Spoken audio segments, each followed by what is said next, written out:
Welcome to Ranting Politics Headline Updates, your go-to source for the latest and liveliest political headlines.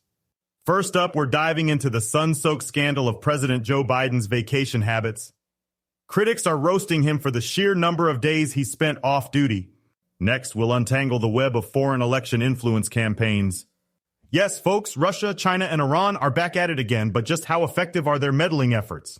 And don't miss out as we dissect Vice President Kamala Harris's controversial stance on mandatory gun buybacks with a notable nod from Senator Raphael Warnock.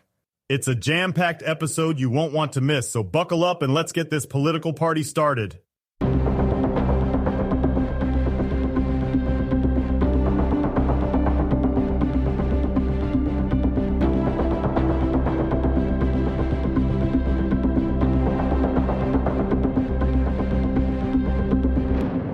President Joe Biden has come under fire for taking an excessive number of vacation days during his presidency.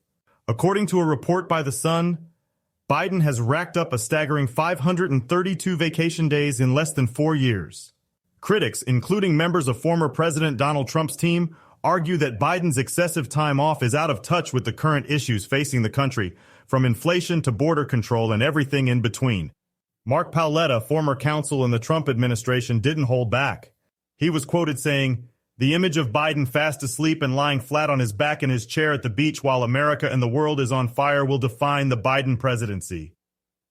Paoletta cited ongoing crises, including violent crimes by illegal aliens and rising prices, to hammer home his point.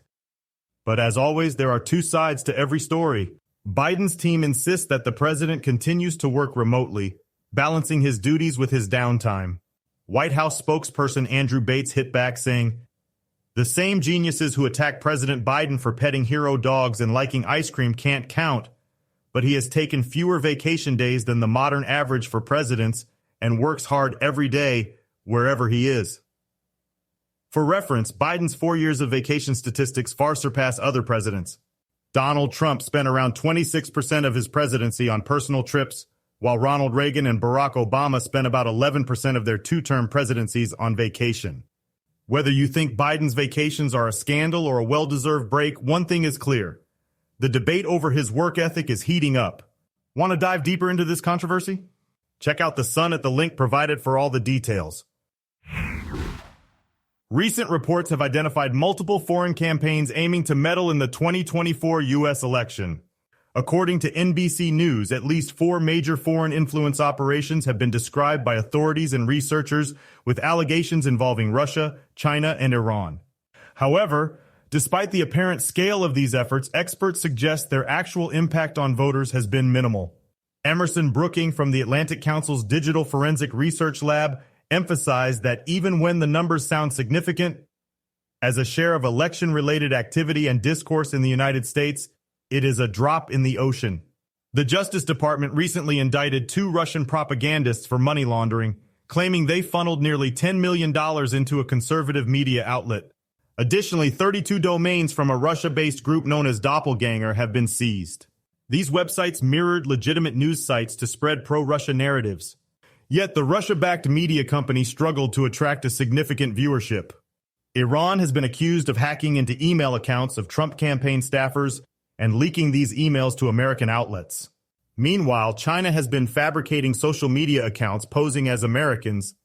These countries' efforts underscore the ongoing concerns about foreign interference in what is predicted to be a historically close race. Despite these sustained efforts, there's little evidence indicating significant success in swaying American voters. Brooking remarked, "Your uncle's bad opinions probably don't come from the Russians." U.S. intelligence officials warn that foreign election manipulation remains a long-term threat. Russia reportedly supports Trump, Iran seeks to undermine him, and China aims to destabilize support for U.S. democracy without favoring either candidate. These campaigns continue evolving, blending classic propaganda with new technology. For instance, Russia has tapped into a group of internet content creators while China has employed AI to generate fake identities. For more insights on foreign influence in the 2024 election, head over to NBC News. Vice President Kamala Harris is stirring up quite the buzz with her stance on gun control. Harris has her eyes set on a mandatory gun buyback program and has called it a great idea. And guess what? She's not alone in this crusade. Senator Raphael Warnock, representing the far left wing of the Democratic Party, is jumping on board. During an appearance on Meet the Press, Warnock sidestepped a direct yes or no question about supporting this bold initiative, but his sentiments clearly echoed Harris's hardline stance. Warnock talked about the necessity for congressional action, pointing out the disconnect between public sentiment and governmental outcomes. According to Warnock, 87% of Americans believe in background checks. In support of Harris, Warnock cited the modest yet impactful Safer Communities Act passed 2 years ago. However, he stressed that broader measures are needed, implying that Harris's push for a buyback program could fill this gap. When pressed for a straight answer by host Kristen Welker, his dance around the question left no doubt that stricter gun regulations are on the Democrats' agenda. But critics aren't staying silent. Elon Musk weighed in, reminding Americans that the right to bear arms is there to protect free speech and stop a tyrannical government from taking your rights away.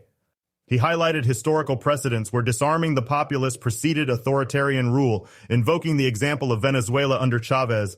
So, as Harris and Warnock lay the groundwork for what they hope will be transformative gun control policies, the debate rages on. Conservatives argue it's an infringement on constitutional rights, while supporters believe it's a step toward a safer America. It's a hot topic bound to fuel endless discussions. Stay tuned for more developments. For a deeper dive, check out the detailed report on the Gateway Pundit. Thank you for tuning in to Ranting Politics Headline Updates. We hope you enjoyed today's dynamic rundown of the top stories.